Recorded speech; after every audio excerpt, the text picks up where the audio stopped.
بسم اللہ الرحمن الرحیم، الصلاۃ والسلام علیکہ یا سیدی یا رسول اللہ وعلی آلک و اصحابک یا حبیب اللہ۔ ہمارے موجودہ انتخابات جو چیف جسٹس آف پاکستان نے بڑے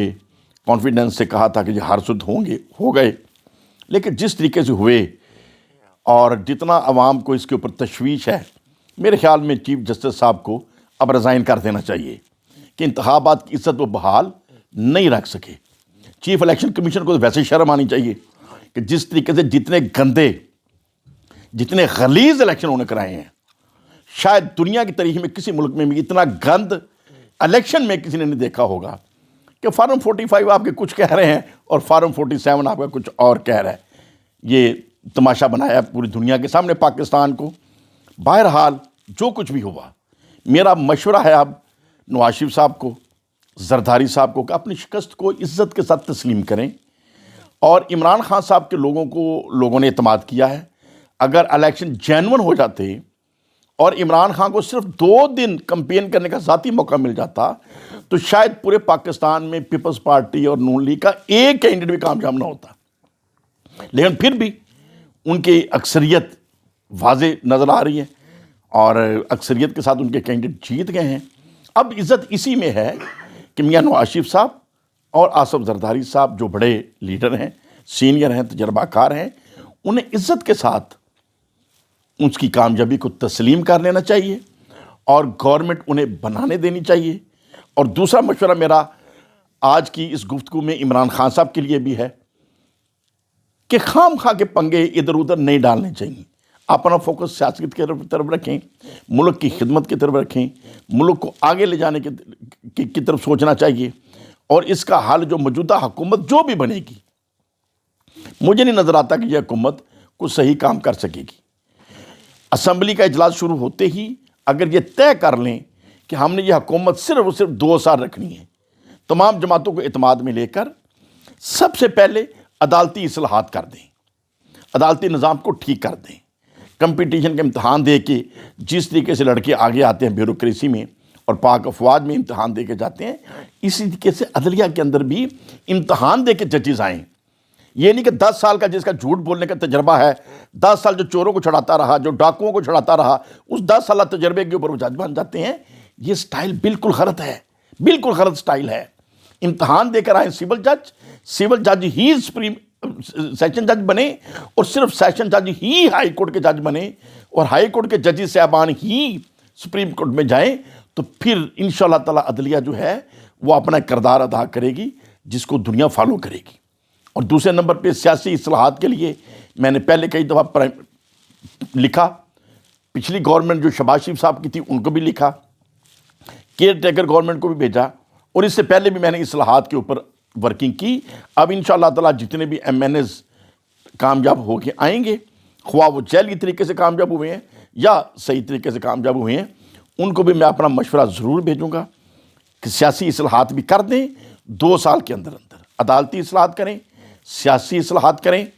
اور 2 سال کے اندر کوئی نئی سڑک نہ بنائیں۔ جتنا بجٹ ہے 100% بجٹ جو ہے وہ غربا کی غربت کو ختم کرنے کے لیے سوچیں۔ پورے پاکستان میں ایک بچہ ایسا نہ ملے جو بیچارہ غربت کی وجہ سے اس کا باپ اسے دودھ نہ پلا سکے، ایک بچہ ایسا نہیں ملنا چاہیے جو بھوکا سو گیا ہو، ایک مریض کراچی سے خیبر تک نہیں ملنا چاہیے کہ غربت کی وجہ سے اپنا علاج نہیں کر سکا، اور 5 سال کی عمر کا بچہ سکول کے اندر ہونا چاہیے۔ ان 3 چیزوں کو ٹارگٹ رکھیں، سب سے پہلے روٹی کا، صحت کا اور تعلیم کا، اس کو معیار بنائیں۔ 2 سال کے اندر صرف یہ چیزیں اگر آپ ٹھیک کر دیں کھینچا تانی کے بغیر،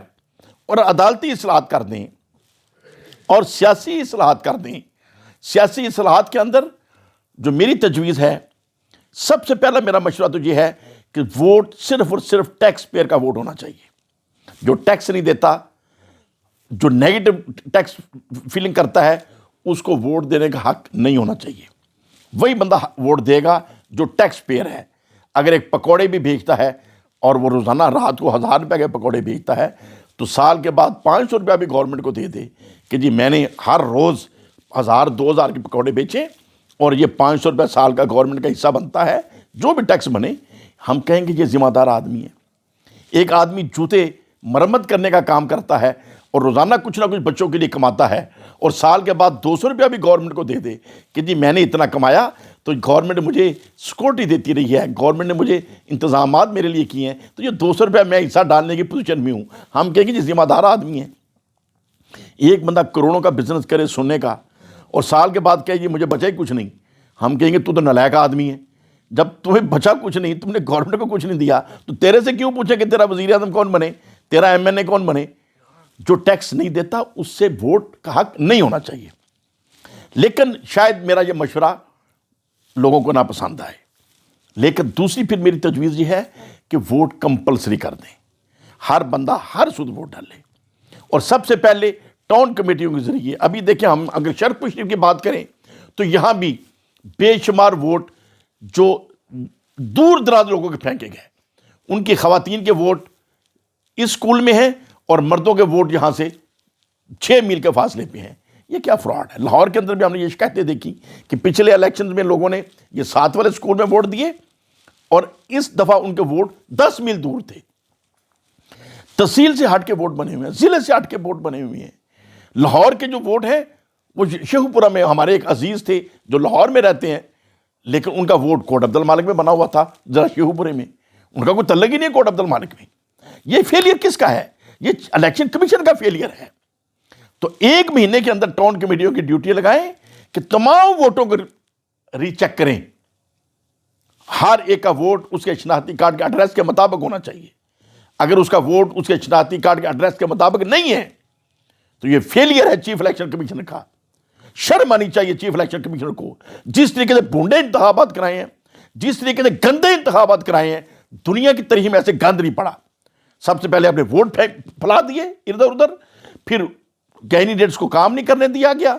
پھر ان کو کمپین نہیں کرنے دی گئی، جھوٹے پرچے کر کے لوگوں کو جیلوں میں ڈال دیا گیا، اور اینڈ پہ آ کے رزلٹ بھی گندے طریقے سے بدلنے شروع کر دیے، جس کی واضح مثال خود میاں نواز شریف صاحب کا اپنا حلقہ اور خواجہ آصف صاحب کا حلقہ، جس کے اوپر دنیا میں مذاق اڑا رہی ہے، دنیا میں مذاق اڑا رہی ہے۔ ٹی وی اینکر پریشان ہے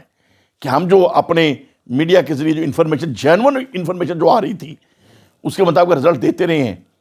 اور اینڈ پہ آ کے وہ چھو کی تصویر لوگوں نے لگائی ہوئی ہے کہ چھو ماری تو پہلے رزلٹ یہ تھا تو چھو کے بعد رزلٹ وہ ہو گیا۔ حد ہوگی یار، حد ہوگی۔ بہرحال اگر ملک کو آگے لے کے جانا ہے تو رزلٹ کو تسلیم کریں، عمران خان صاحب کو گورنمنٹ بنانے دیں، لیکن یہ 2 سال کے لیے صرف بنائیں، لمبی گورنمنٹ نہیں چل سکتی۔ اس کے اندر صرف اور صرف عدالتی اصلاحات کریں، سیاسی اصلاحات کریں اور معاشی اصلاحات کریں کہ غربت کو ختم کرنے کے لیے 2 سال صرف کر دیں، غریبوں کو روزگار کے مسائل مہیا کرائیں۔ کراچی سے خیبر تک کوئی بچہ، کوئی بوڑھا، کوئی غریب آدمی بھوکا سو جائے تو وزیر اعظم رسپانسیبل ہے۔ اللہ کرے کہ ہمیں سیاست کی سمجھ آ جائے اور سیاست کرنے کا رنگ ٹنگ آ جائے۔ دنیا میں جتنا ہم نے پاکستان کو رسوا کرایا، خدا کرے کہ ہم دوبارہ پاکستان کی عزت بحال کرنے میں اپنا کردار ادا کر سکیں۔ اور میں مبارکباد پیش کروں گا عمران خان صاحب کو بطور خاص کہ انہوں نے جتنی تکلیف اٹھائی، اگرچہ مجھے عمران خان صاحب سے اختلاف ہے کہ جو تکلیفیں بنی وہ عمران خان صاحب کی خام خواہ کی ضدوں کی وجہ سے بنی، ایسی ضدیں نہیں ہونی چاہیے تھی۔ جب وہ وزیر اعظم تھے، لیڈر آف اپوزیشن سے نہیں ملتے تھے، میں اس وقت بھی تنقید کرتا تھا، خان صاحب سے محبت کے باوجود میں تنقید کرتا تھا۔ لیڈر آف اپوزیشن سے آپ کیوں نہیں ہاتھ ملائیں گے؟ آپ کو ہاتھ ملانا چاہیے تھا۔ اس کے بعد آپ پورے 2 سال یہ لگے رہے کہ میں نے کسی کو نہیں چھوڑنا، میں نے اندر کر دینا ہے۔ ادھر توجہ خان صاحب کی نہیں ہونی چاہیے تھی، خان صاحب کی توجہ ہونی چاہیے تھی اصلاحات کی طرف، ڈیولپمنٹ کی طرف، اور بے شمار جو اچھے کام خان صاحب نے کیے ادھر توجہ رہنی چاہیے تھی۔ اور ویسے بھی میں یہ سمجھتا تھا کہ عمران خان صاحب پرائم منسٹر کی سیٹ سے بہت بڑے آدمی ہیں، اور آج اللہ نے ثابت کیا کہ وہ بہت بڑا آدمی ہے، بہت بڑا آدمی ہے۔ سچ مجھ ایسا بڑا آدمی دنیا میں کوئی نظر نہیں آ رہا، اور عمران خان کو صرف پاکستان نہیں، عالم اسلام کی قیادت کرنی چاہیے۔ اور انشاءاللہ تعالیٰ اگر اللہ نے عمران خان کو زندگی دی تو مجھے نظر آتا ہے کہ وہ عالم اسلام کا قائد بنے گا، عالم اسلام کو آگے لے کے جائے گا۔ پاکستان تو بہت چھوٹا ملک ہے، اور پاکستان کی وزارت عظمیٰ، اس کا کوئی ورکر، اس کا کوئی چاہنے والا، عمران خان کا محبت کرنے والا، یہ چھوٹی چھوٹی سیٹیں عام چھوٹے بندوں کے ہی لائق ہیں۔ عمران خان بہت بڑا آدمی ہے، اللہ تعالیٰ اسے زندگی دے اسے صحت دے، اسے ہمت دے، اور جتنے بھی جھوٹے مقدمے اس کے اوپر بنائے گئے ہیں اللہ تعالیٰ باعزت طریقے سے اس کے اندر اسے سرخرو کرے۔